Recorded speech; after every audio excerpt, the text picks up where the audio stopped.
जरा सोचो, अगर एक शाओलिन मॉन्क एक आम स्कूल में पढ़ने लगे, क्या हालत होगी बाकी बच्चों की। कुछ ऐसा ही होता है हमारी आज की कहानी में। कहानी की शुरुआत होती है ली नाम के एक लड़के से, जो एक शाओलिन गुरुकुल में कुंफू सीखता था। वो जन्म से ही यहाँ पर ट्रेनिंग ले रहा था। एक दिन ली गुरुकुल के मंदिर में गया और माफी मांगी, क्योंकि अब जो वो करने वाला है वो शायद सही नहीं होगा। उसी वक्त एक योद्धा ने साइड से उस पर हमला कर दिया। अचानक हमले से ली चौंक गया, लेकिन उसने जैसे तैसे वार का सामना किया। योद्धा ने उसे दीवार पर फेंक दिया, लेकिन ली कूदकर वापस आ गया। उसने हवा में ही योद्धा के सीने पर वार किए और कुछ ही पलों में उसे हरा दिया। इसके बाद बारी आई एक तलवारबाज योद्धा की। ली ने उसे भी अपनी काबिलियत से धूल चटा दी। इसके बाद वो तीसरे योद्धा की ओर बढ़ा। हालांकि वो योद्धा ध्यान में बैठा था, लेकिन फिर भी ली के आने की आहट सुनकर उसने अपनी माला शीशे में दे मारी, जिससे ली की आंखें चौंधिया गई। अगले ही पल में उसने ली को उठाकर जमीन पर पटक दिया।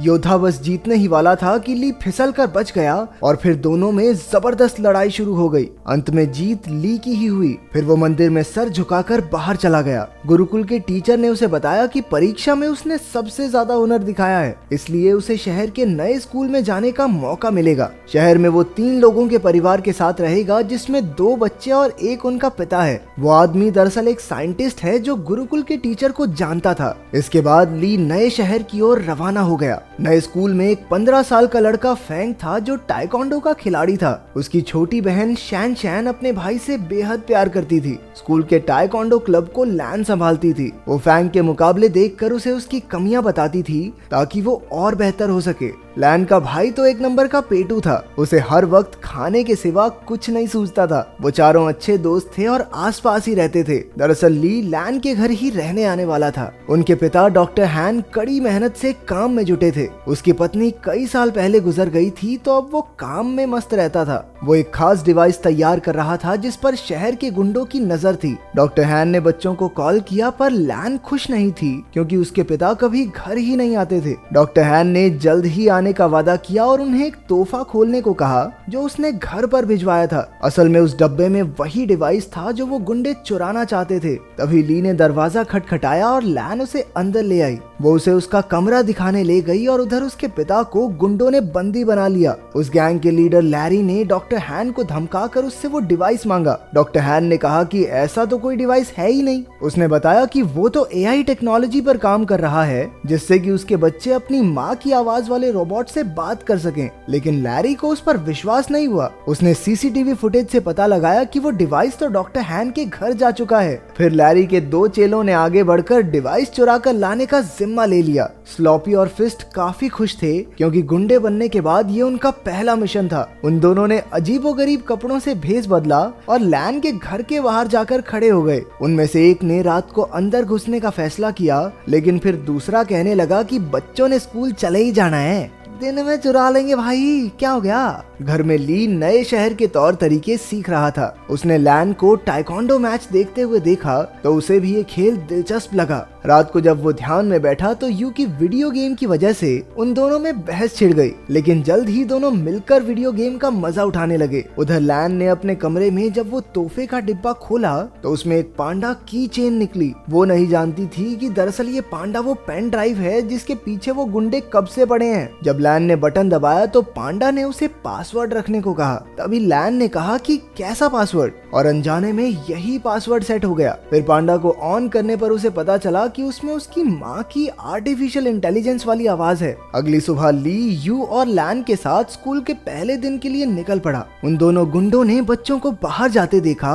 और अपने प्लान को अंजाम देने का फैसला किया। लेकिन तभी उनमें से एक की नजर उस पैंडा की चेन पर पड़ी, जो लैन ने अपने बैग से टांग रखा था। अब उन्होंने लैन से वो डिवाइस छीनने का प्लान बनाया। रास्ते में लैन ने ली को फैंग से मिलवाया। उसी वक्त एक गुंडे ने चुपके से की चेन चुरा ली और वहां से भाग गया। तभी ली ने उसे देख लिया और अपनी फुर्ती दिखाते हुए उसने गुंडे को झट से पकड़ लिया। तभी फैंग भी उसका साथ देने आ गया और दोनों ने मिलकर उस गुंडे की खूब धुलाई की। लेकिन वो गुंडा अब भी नहीं माना और एक बार फिर से पैंडा चुरा कर भाग निकला। अब की बार उन सभी दोस्तों ने मिलकर उसे कचरे के डब्बे में फिट करके सड़क से लुढ़का दिया। फिर स्कूल में ली की क्लास के बच्चे एक शाओलिन योद्धा को देखकर हैरान रह गए। वो उससे पूछने लगे कि क्या कभी वो शादी कर सकता है। वो उससे उल्टे पुल्टे सवाल पूछने लगे। तुम कभी शादी कर सकते हो क्या? भाई कुंफू करके दिखा दे भाई। हाँ एक बार दिखा दो, हाँ एक बार भाई, एक बार कुंफू करके दिखा दे भाई, मजा आ जाएगा।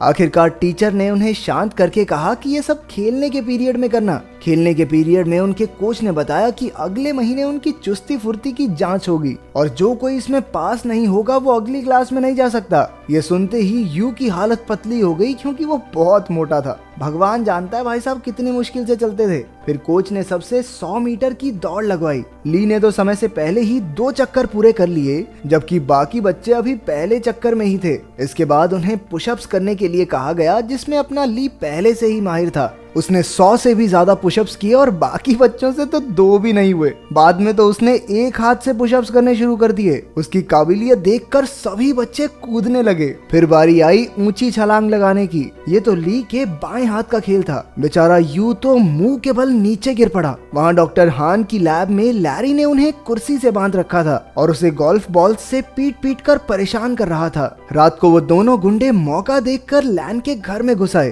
तभी ली की नजर उन पर पड़ गई और वो एक खिलौने के पीछे छिपकर उन्हें डराने लगा, लेकिन उन्होंने जल्द ही उसे देख लिया और मौका देखकर उस पर हमला कर दिया। जब लैन वहां पहुंची तो गुंडों ने पैंडा चुरा लिया और फरार हो गए। ली ने लैन और यू को सारी कहानी बताई, लेकिन उन दोनों को लगा कि वो मजाक कर रहा है। इसके बाद हम देखते हैं कि वो दोनों गुंडे अपने मुंह में गोल्फ बॉल्स भरकर लेटे हुए थे। असल में उन्होंने गलती से पैंडा की चेन की जगह वैसा ही दिखने वाला एक परफ्यूम चुरा लिया था। लैरी को एक खास डिवाइस 3 दिन के अंदर किसी कंपनी को बेचना है और इसीलिए अब उसे बेचैनी होने लगी। उसने बड़े गुस्से में उन दोनों गुंडों की गोल्फ बॉल से निशाना लगाया और उन्हें धमकाकर जल्द से जल्द वो खास डिवाइस लाने का ऑर्डर दे दिया। अगले दिन स्कूल में सारे बच्चे फैंग का टाइकोंडो मुकाबला देख रहे थे। वहीं यू और शैन शैन पीछे बैठी 2 बदसूरत लड़कियों के बारे में बातें करने लगी। ये लड़कियां कोई और नहीं बल्कि वो दोनों गुंडे ही थे जो भेष बदल कर वहाँ आए थे। उन्हें लैन के बैग पर वो पैंडा दिखाई दिया और दोनों उसे चुराने के लिए सही मौके का इंतजार करने लगे। उसी वक्त ली ने फैंग को एक मुकाबले की चुनौती दी। इस मजेदार मुकाबले को देखने के लिए सभी बच्चे भागकर आगे चले गए। अब सही मौका देखकर गुंडों ने बैग से पैंडा चुराने की कोशिश की, लेकिन इस चक्कर में उनके नकली बाल वहीं फंस गए। उधर मुकाबले में फैंग और ली में जबरदस्त टक्कर हो रही थी। दोनों ही एक दूसरे पर भारी पड़ रहे थे। आखिरकार दोनों ने एक दूसरे को ना मारने का फैसला किया और मुकाबला खत्म हुआ। उसी वक्त सबने पीछे मुड़कर उन दोनों गुंडों को पहचान लिया। बच्चों ने मिलकर उन पर हमला बोल दिया, लेकिन इस बार वो एक बच्ची को मारने की धमकी देकर पैंडा डिवाइस लेकर भाग गए। फिर बच्चे मिलकर प्रिंसिपल के पास गए और पुलिस को बुलाकर सारा माजरा समझाया। वहीं ली खुद को इस सब का जिम्मेदार समझ रहा था, क्योंकि अगर उसने फैंग को चुनौती नहीं दी होती तो लैन अपने बैग से दूर ही न जाती। लेकिन बाकी बच्चों ने उसे दिलासा दिया कि ऐसा नहीं सोचना